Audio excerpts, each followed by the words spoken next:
बिहार में किस पार्टी की बनेगी सरकार? कौन बनेगा बिहार का अगला मुख्यमंत्री? क्या नीतीश कुमार और बीजेपी एक बार फिर बिहार में रचेंगी इतिहास, या कांग्रेस पार्टी का महागठबंधन इंडिया अब की बार नीतीश कुमार का बिहार से करेगा पूरी तरह से सूपड़ा साफ? नमस्कार, आदाब दोस्तों, स्वागत है आपका हमारे YouTube channel Hind news politics में। हम आपके लिए लेकर हाजिर हुए बिहार में होने वाले विधानसभा चुनाव का महासर्वे ओपिनियन पोल। इस ओपिनियन पोल में हम आपको बताएंगे बिहार में अब की बार किस पार्टी की बनेगी सरकार। तो दोस्तों, आपको बताते चलें, बिहार विधानसभा चुनाव में बहुत ही कम समय बचा है। ऐसे में सभी राजनीतिक पार्टियों ने बिहार में अपनी राजनीति विशारद बिछाना शुरू कर दिया है। जहां एक तरफ जेडीयू के साथ बीजेपी का गठबंधन मैदान में है, तो वहीं दूसरी तरफ आरजेडी का इंडिया गठबंधन बीजेपी के खिलाफ पूरी तरह से चुनावी मैदान में उतर चुका है। वहीं असदुद्दीन ओवैसी की पार्टी एआईएमआईएम और प्रशांत किशोर की पार्टी जनस्वराज भी बिहार की सत्ता में एक बड़ा खेला करने जा रहे हैं।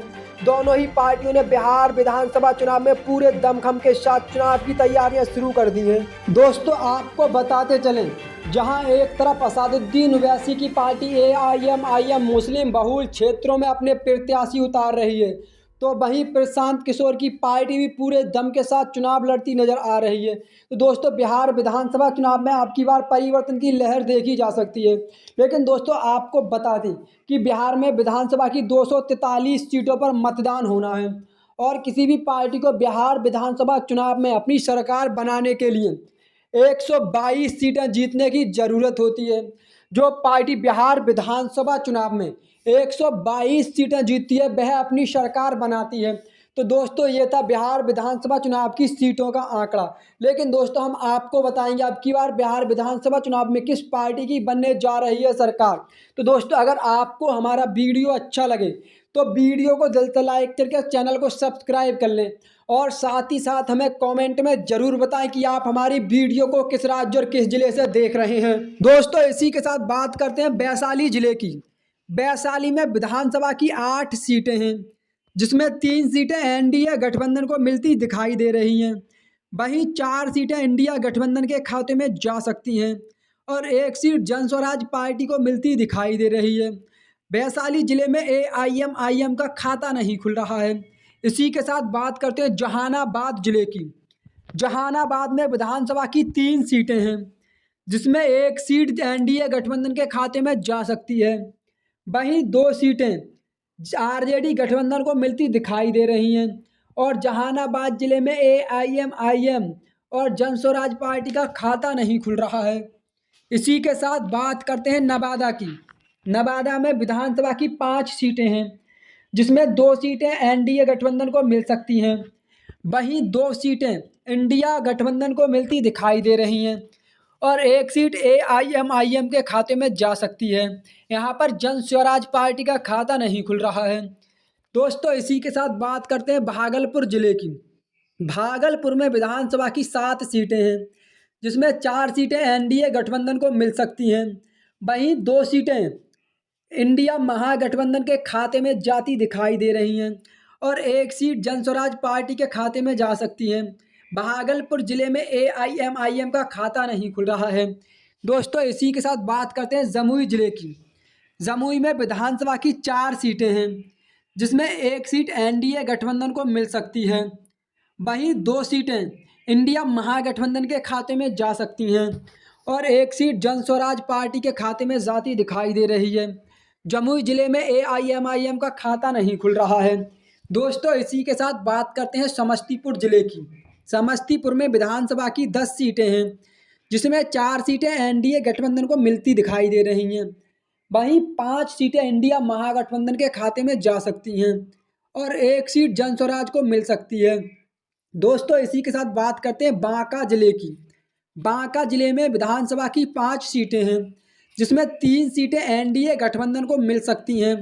वहीं 2 सीटें इंडिया महागठबंधन को मिलती दिखाई दे रही हैं। बांका जिले में एआईएमआईएम और जनस्वराज पार्टी का खाता नहीं खुल रहा है। दोस्तों, इसी के साथ बात करते हैं रोहतास जिले की। रोहतास में विधानसभा की 7 सीटें हैं, जिसमें एनडीए गठबंधन को 2 सीटें मिल सकती हैं। वहीं इंडिया महागठबंधन को 4 सीटें मिलती दिखाई दे रही हैं, और एक सीट जनस्वराज पार्टी के खाते में जाती दिखाई दे रही है। रोहतास जिले में एआईएम का खाता नहीं खुल रहा है। दोस्तों इसी के साथ बात करते हैं सुपौल जिले की। सुपौल में विधानसभा की 5 सीटें हैं, जिसमें 3 सीटें एनडीए गठबंधन को मिलती दिखाई दे रही हैं और 2 सीटें इंडिया महागठबंधन के खाते में जा सकती हैं। सुपौल जिले में एआईएम का खाता नहीं खुल रहा है। दोस्तों इसी के साथ बात करते हैं पूर्वी चंपारण की। पूर्वी चंपारण जिले में विधानसभा की 12 सीटें हैं, जिसमें 3 सीटें एनडीए गठबंधन को मिलती दिखाई दे रही हैं। वहीं 8 सीटें इंडिया महागठबंधन के खाते में जा सकती हैं और एक सीट एआईएम के खाते में जाती दिखाई दे रही है। यहाँ पर जनस्वराज पार्टी का खाता नहीं खुल रहा है। दोस्तों इसी के साथ बात करते हैं अररिया जिले की। अररिया में विधानसभा की 6 सीटें हैं, जिसमें 2 सीटें एनडीए को मिल सकती हैं।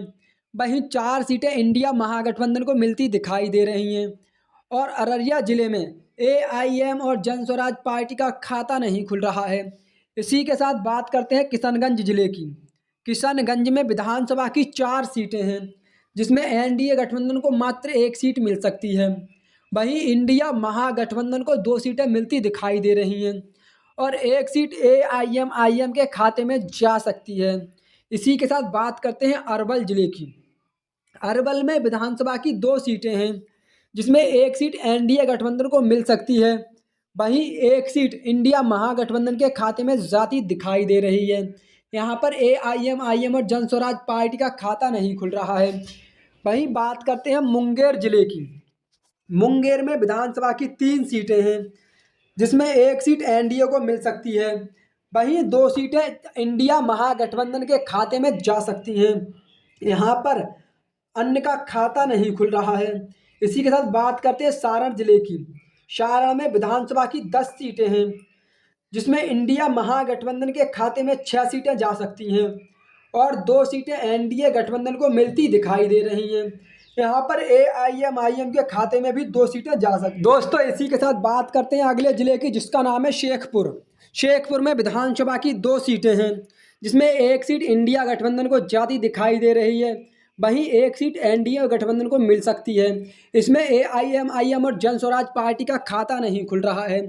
दोस्तों इसी के साथ बात करते हैं मुजफ्फरपुर जिले की। मुजफ्फरपुर में विधानसभा की 11 सीटें हैं, जिसमें 3 सीटें जेडीयू गठबंधन को मिलती दिखाई दे रही हैं। वहीं 7 सीटें आरजेडी महागठबंधन के खाते में जा सकती हैं और 1 सीट एआईएम को मिलती दिखाई दे रही है। इसी के साथ बात करते हैं पूर्णिया जिले की। पूर्णिया में विधानसभा की 7 सीटें हैं, जिसमें 2 सीटें जेडीयू गठबंधन को मिलती दिखाई दे रही हैं। वहीं 4 सीटें इंडिया महागठबंधन के खाते में जा सकती हैं और 1 सीट जनस्वराज पार्टी को मिलती दिखाई दे रही है। पूर्णिया जिले में एआईएम का खाता नहीं खुल रहा है। दोस्तों इसी के साथ बात करते हैं बक्सर जिले की। बक्सर में विधानसभा की 4 सीटें हैं, जिसमें 2 सीटें एनडीए गठबंधन को मिल सकती हैं। वहीं 2 सीटें इंडिया महागठबंधन के खाते में जाती दिखाई दे रही हैं। बक्सर जिले में एआईएम और जनस्वराज पार्टी का खाता नहीं खुल रहा है। इसी के साथ बात करते हैं पश्चिमी चंपारण जिले की। पश्चिमी चंपारण में विधानसभा की 9 सीटें हैं, जिसमें जेडीयू को 2 सीटें मिल सकती हैं। वहीं आरजेडी को 6 सीटें मिलती दिखाई दे रही हैं और 1 सीट एआईएम के खाते में जा सकती है। दोस्तों इसी के साथ बात करते हैं लखीसराय जिले की। लखीसराय में विधानसभा की 2 सीटें हैं, जिसमें दोनों ही सीटें इंडिया महागठबंधन के खाते में जाती दिखाई दे रही हैं। लखीसराय में एनडीए का पूरी तरह से सुपड़ा साफ होता नजर आ रहा है और एआईएम के साथ जनस्वराज का भी यहाँ पर खाता नहीं खुल रहा है। वहीं बात करते हैं शिवहर जिले की। शिवहर में विधानसभा की 1 सीट है, जो कि इंडिया महागठबंधन के खाते में जाती दिखाई दे रही है। शिवहर जिले में किसी भी पार्टी का खाता नहीं खुल रहा है। दोस्तों इसी के साथ बात करते हैं गोपालगंज जिले की। गोपालगंज में विधानसभा की 6 सीटें हैं, जिसमें 3 सीटें इंडिया गठबंधन के खाते में जाती दिखाई दे रही हैं। वहीं 3 सीटें जेडीयू गठबंधन को मिल सकती हैं। यहाँ पर एआईएम और जनस्वराज पार्टी का खाता नहीं खुल रहा है। दोस्तों इसी के साथ बात करते हैं पटना जिले की। पटना में विधानसभा की 14 सीटें हैं, जिसमें इंडिया महागठबंधन को 8 सीटें मिलती दिखाई दे रही हैं और 5 सीटें एनडीए गठबंधन के खाते में जा सकती हैं। वहीं एक सीट एआईएमआईएम को मिलती दिखाई दे रही है। पटना में जन स्वराज पार्टी का खाता नहीं खुल रहा है। इसी के साथ बात करते हैं गया जिले की। गया में विधानसभा की 10 सीटें हैं, जिसमें 4 सीटें इंडिया गठबंधन को मिल सकती हैं। वहीं 5 सीटें एनडीए गठबंधन को मिलती दिखाई दे रही हैं और एक सीट एआईएमआईएम के खाते में जा सकती है। गया जिले में जन स्वराज पार्टी का खाता नहीं खुल रहा है। इसी के साथ बात करते हैं औरंगाबाद की। औरंगाबाद में विधानसभा की 6 सीटें हैं, जिसमें 3 सीटें इंडिया महागठबंधन को मिल सकती हैं और 2 सीटें एनडीए गठबंधन को मिलती दिखाई दे रही हैं। वहीं एक सीट एआईएमआईएम को मिल सकती है। औरंगाबाद में जन स्वराज पार्टी का पूरी तरह से सुपड़ा साफ होता नजर आ रहा है। इसी के साथ बात करते हैं दरभंगा की। दरभंगा में विधानसभा की 10 सीटें हैं, जिसमें 6 सीटें एनडीए गठबंधन को मिलती दिखाई दे रही हैं। वहीं 3 सीटें आरजेडी गठबंधन को मिल सकती हैं और एआईएम का यहाँ पर खाता नहीं खुल रहा है। एक सीट जन स्वराज पार्टी के खाते में जा सकती है। दोस्तों, इसी के साथ बात करते हैं कैमूर की। कैमूर में विधानसभा की 4 सीटें हैं, जिसमें इंडिया महागठबंधन को 2 सीटें मिल सकती हैं। वहीं 2 सीटें जेडीयू गठबंधन को मिलती दिखाई दे रही हैं। कैमूर जिले में एआईएमआईएम और जन स्वराज पार्टी का खाता नहीं खुल रहा है। इसी के साथ बात करते हैं अगले जिले की, जिसका नाम है भोजपुर।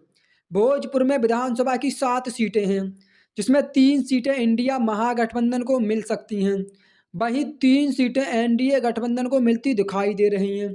भोजपुर में एआईएमआईएम का खाता नहीं खुल रहा है और एक सीट जन स्वराज पार्टी को मिल सकती है। इसी के साथ बात करते हैं नालंदा जिले की।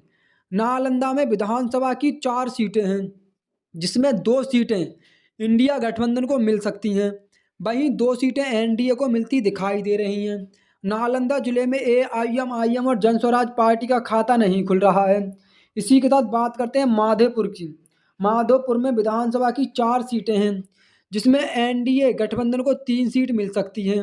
वहीं इंडिया महागठबंधन का खाता नहीं खुल रहा है और एक सीट जन स्वराज पार्टी को मिलती दिखाई दे रही है।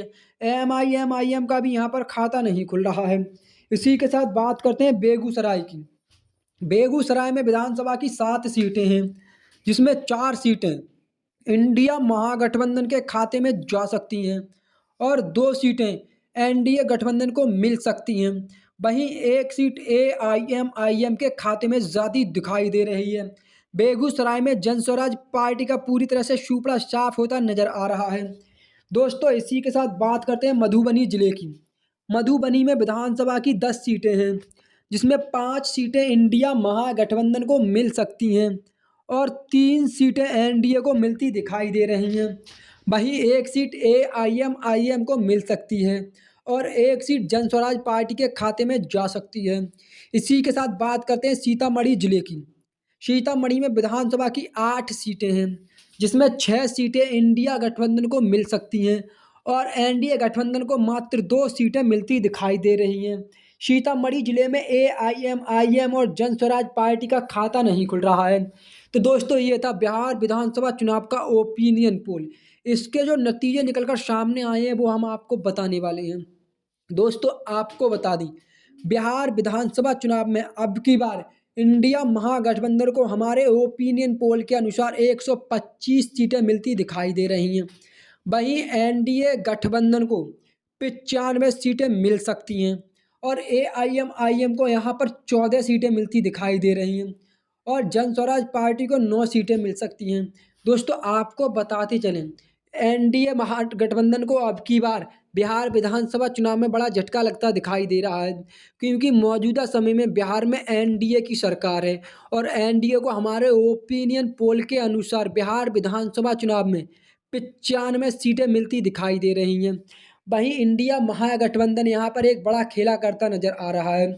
इंडिया महागठबंधन को अब की बार बिहार विधानसभा चुनाव में 125 सीटें मिलती दिखाई दे रही हैं और असदुद्दीन ओवैसी की पार्टी एआईएमआईएम भी बिहार में अब की बार बड़ा खेला कर सकती है। हिंदी न्यूज़ पॉलिटिक्स के ओपिनियन पोल के अनुसार एआईएमआईएम अब की बार बिहार विधानसभा चुनाव में 14 सीटें जीतती नजर आ रही है और प्रशांत किशोर की पार्टी 9 सीटों पर सिमट सकती है। लेकिन दोस्तों, आपको बताते चले, बिहार विधानसभा चुनाव में किसी भी पार्टी को अपनी सरकार बनाने के लिए 122 सीटें जीतने की ज़रूरत होती है। जो पार्टी बिहार विधानसभा चुनाव में 122 सीटें जीतती है वह अपनी सरकार बनाती है। और हिंद न्यूज़ ओपिनियन पोल के अनुसार अब की बार इंडिया महागठबंधन बिहार विधानसभा चुनाव में 125 सीटें जीतकर पूर्ण बहुमत से अपनी सरकार बनाने जा रहा है। और तेजस्वी यादव अब की बार बिहार की गद्दी पे विराजमान होने वाले हैं। तो दोस्तों, मिलते हैं अगली वीडियो में, तब तक के लिए जय हिंद।